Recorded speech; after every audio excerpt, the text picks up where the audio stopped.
Jody Surfin. We're at Tongue's Coffee on Biddle Avenue, a father and son establishment with some great coffee. And I am here with Carol Teegardin of Detroit.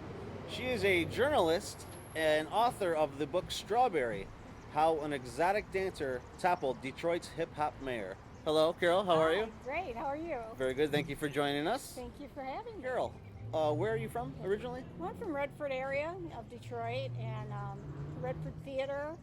I worked at Master's Candy Store and some fish place there a long time ago. Great. An old staple of the Michigan area. Yes. Awesome. What inspired you to become a journalist before you got into author? Well, I always liked to write, and so I was writing at my home and publishing poetry, and then I decided I didn't get any money for that, so I decided to get a degree in journalism, and I was a reporter at the Free Press for 21 years. Excellent. And at the news for about 4. Wow, Detroit Free Press. It's an honor. Yeah, to, it was. meet you. Yeah. What school did you go to get your I went to Oakland University. Oakland University? Excellent. Got a degree in journalism. Then I quit to be a teacher. Awesome. And I taught for 10 years. Very so this good. makes me sound really old. So the book is based on the departed Tamara C. Bond, correct? Yeah, well, Tammy Greene is how she was referred to. Tammy Greene, okay. Yeah. Born May 11th, 1976. Please tell us about your book. And Well, I was a teacher, and I taught out in Los Angeles for about 5 years, and then I came back to Michigan, and I taught here for a while. And I thought I'd like to write a book, but I didn't know what genre to pick, and I thought, well, I'll write fiction, and I didn't like that idea. I thought, why don't I do what I did at the Free Press and just interview people and do a, journalistic style book. And I like true crime, so I decided to investigate the murder of Tamara Greene. excellent. Yeah. Carol, tell us what you mean by hip-hop mayor, Detroit's hip-hop mayor. Well, when I was out in Los Angeles, I was reading all these stories about Kwame Kilpatrick, because that's around the time the whistleblower suits were happening, 2003, 2002, and all that. And I thought, who the heck is the hip-hop mayor of Detroit? And I read I read into that, they thought he was kind of a gangster, and I couldn't wait to get back and find out more about it. And so he was referred to a hip-hop mayor. Actually, Russell Simmons coined that phrase after he did a campaign speech for him. He called him the hip-hop mayor. So it wasn't as insidious as we all think. Russell really. Simmons of Super Rich? Yeah. The author of Super Rich? Yeah. Uh-huh. Def Jam Records, I Yeah, believe? yeah. Okay, and he kind of came up with the... Yeah, he phrase coined the of- phrase, and okay. it sort of stuck. Because of the earring, he had a diamond earring, and he used to wear fedoras and, $3,000 suits and all that. I believe he used to be the EPU of Mayor Young. Yes. Executive Protection Unit. And he became mayor over the years. Who? Excellent. No, who? Mr. Mayor Kwame Kilpatrick. Oh, no. He actually wasn't an EPU unit. He was a state representative State for the state of representative. Michigan. Prior to that, he was a teacher at the Thomas Garvey School in Detroit. And then prior to that, he was in college. He was really young. He was only 31. And he was elected mayor in 2002. Yeah. Well, she actually grew up. She was 27 when she died, and she grew up in a rough part of the city, the east side, and she grew up in a lot of poverty.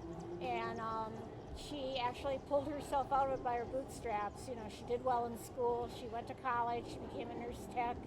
She was going to be a nurse, but she wanted more money, just like Kwame wanted more money.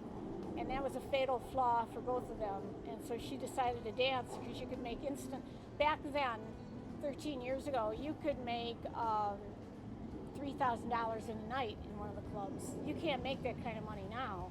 But she liked the money, and she liked spending the money and having it to give to her family and her friends, and had the best of everything.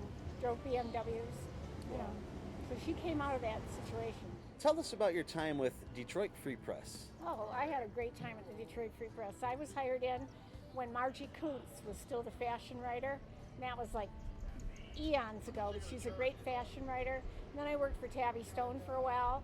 Then I decided I didn't get my degree so I could be an assistant. I wanted to write.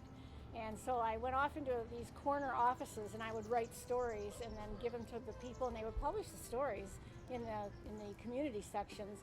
And so finally I got a tryout and to be a reporter, because I was hired in as an assistant, and I got a tryout to be a reporter, and I became a reporter. And then they gave me a column called Carol T, and it was a gossip column, and I did that for about 10 years. And then I worked at the news doing that, and then I went over to the Free Press. And So you worked both Detroit News and the Free Press, yeah. and the Free Press. And I developed the column, and then I didn't want to do it anymore. I just wanted to be I always just really wanted to be a reporter, and it was always like hard to do that. So finally I got a job in business, and I loved it because that's real reporting.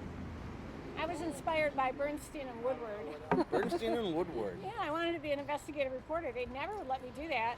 And so finally I thought, I'm going to do it with my own book and publish it myself. And that's what I did. Very good. Yeah. What sparked that writing in you? Were you always writing in school? Did it come out of school? Actually, I was more of an artist. You were more of an artist? Yeah, I wanted to be a fashion designer, and I wanted to be an actress. And I guess somehow I went to college and I was going to major in art, but it became so expensive. And I thought, well, writing, you just need a pen and you need paper and you're good to go, you know. So I chose journalism. But it wasn't my first choice. And sometimes I still regret that I didn't go into art, but it's a hard life. It's hard to make a living in art, you know. I'm glad I chose it. I had a good livelihood. I raised my kids on my earnings from the Free Press and the news and did really well with myself. Your focus is Tamara Greene. Tell us why. Well, when I came back from Los Angeles, I began hearing about her death, the unsolved murder, and I had been really into the Black Dahlia murder case when I was in Los Angeles. It's still unsolved, and they still think a police officer did it. And actually, the son of one of the police officers, he actually sort of indicted in his book his own dad. And I was really into that, and I thought, we've got our own Black Dahlia in Detroit because this is an unsolved murder. Some people think the 2 Detroit cops killed her. Other people think her boyfriend killed her. Other people think the mother of the boyfriend killed her. Other people think, you know, it was a drug dealer. There's like 5 or 6 different scenarios. I don't really attach myself to any single one. I let the reader figure it out, which is sort of the beauty of the book, The Black Dahlia, all the books and the movies, because nobody knows who did it. And nobody really tells you when they write the books or do the movies. And I think that's important, you know. And the exotic dancer, better known as Strawberry. Mm-hmm. Where does the term Strawberry come from? Why was that her nickname? She had strawberries tattooed around her waist. I see. And in exotic dancing, your waist is often exposed. So she was known as Strawberry. She also had other aliases. She was known as Veronica and Tammy Bond. And you've investigated her life story somewhat, leading into this in the exotic dancing business. Mm-hmm. What leads one there in your research? How does one break down or become proud or not proud of what they do in that field? Well, it's money. It's all about money. It's not about fame, and it's not about much else. But the girls, I interviewed a couple of dancers for the book, and I asked them that same question: what motivated you? These girls would get $3,000-4,000 a night. And that motivates a lot of people. They get through college really fast with that kind of money. Or they can, you know, pay for whatever they have to pay for and get out of it. But the trouble is sometimes they don't get out of it. She didn't get out of it in time. And how much is this drug influenced or money influenced? Is it both, or could it be either or? The girls aren't into drugs that much. They don't do them. They couldn't do what they do if they were, taking a lot of drugs. But they run drugs for the people that inhabit the clubs. At least they used to back then. I think it's all changed now. It's huge business now, and it's different. Out of all the books about former Mayor Kwame Kilpatrick, what makes your book unique? Well, my book is about him a little bit and his story, but also about Tamara Strawberry Greene and her the part she played in his administration, which was significant. Because if she hadn't have danced at the Manoogian Mansion and been assaulted by Carlita, Kwame Kilpatrick's wife, there never would have been an investigation. Gary Brown told me, he's a councilman of Detroit, and I interviewed him quite extensively, and he told me he investigated the party and the assault on Tamara Greene, and that really opened up the whole can of worms. You know, that's what opened up the whole case. And the Free Press would never have investigated it had he not started that. And then he got fired right away, and he had the whistleblower lawsuit. And then everything came about with the text messages between Kwame Kilpatrick and it just blew into a mushroom cloud, you know what I mean, over the city of Detroit. There was one thing after another, and they began revealing all this stuff about Kwame Kilpatrick and his abuses. And so I thought it was all interesting. I was in LA at the time. When I came back, all I heard about was Strawberry had died and they covered up her death. And who's they? I don't know, you know. So Strawberry dies, you find out. What was did you relate somebody to the story, or did you just take it to heart because it was your hometown? What was the spark for you to start researching this subject? Well, you Strawberry. want an esoteric answer or the real answer? Whichever you'd like. I like real. love true crime. I watch Discovery ID a lot, and I read all the true crime books that are out there. And to me, it was amazing that 99% of the cases of murdered women, it's the husband or the boyfriend who does it. That's a huge percentage. And you just saw a case like that with the guy that murdered his wife and got convicted. You just saw a case, the Jodi Arias case, where she killed her boy. It's usually people who know each other quite well. And in this case, I think that I have a strong chapter on her boyfriend and his implication in all of this. So a lot of people think what they want to think, you know, but the statistics show it's usually somebody that knows the person. And that made me wonder, you know, but why did Detroit cover it up? And there was a cover up. So why did they cover it up? Did they cover it up to keep any part of this rumor under wraps, even though it may or may not have happened? There may not ever have been a party, but there was a rumor in Detroit, and in Detroit rumors are crazy. They're like wildfire, and there was a rumor that she got killed, and it was covered up. And actually, it's stronger than a rumor, because 2 Detroit cops told me they were told not to talk about her anymore, and they took the homicide case away from me. Carol Teegardin, Strawberry, how an exotic dancer toppled Detroit's hip-hop mayor. You can get here at Tongue's Coffee on Biddle Avenue.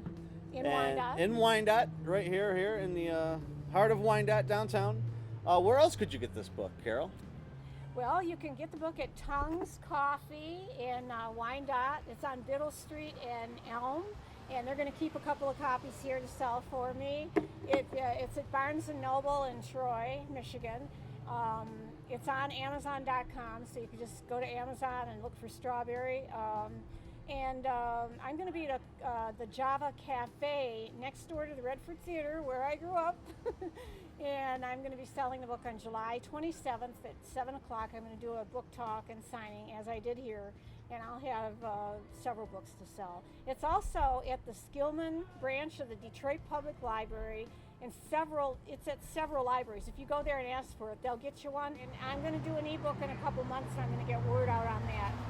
And on Facebook as Carol Teegardin, as my card, the name of the book is Teegardin on Facebook, and I have a page dedicated to Strawberry, and you can get the book through that. Thanks for tuning in with us. I am Jody Serafin. This is Carol Teegardin, and we've discussed Strawberry, an excellent insight of the life of Tamara Greene. Thank you very much for joining us. Are you going to come back and see us again one day? Oh, yeah, I can come back anytime. Cup of coffee Sure, at Tongue's I love on me? it here. It's great, right on the water.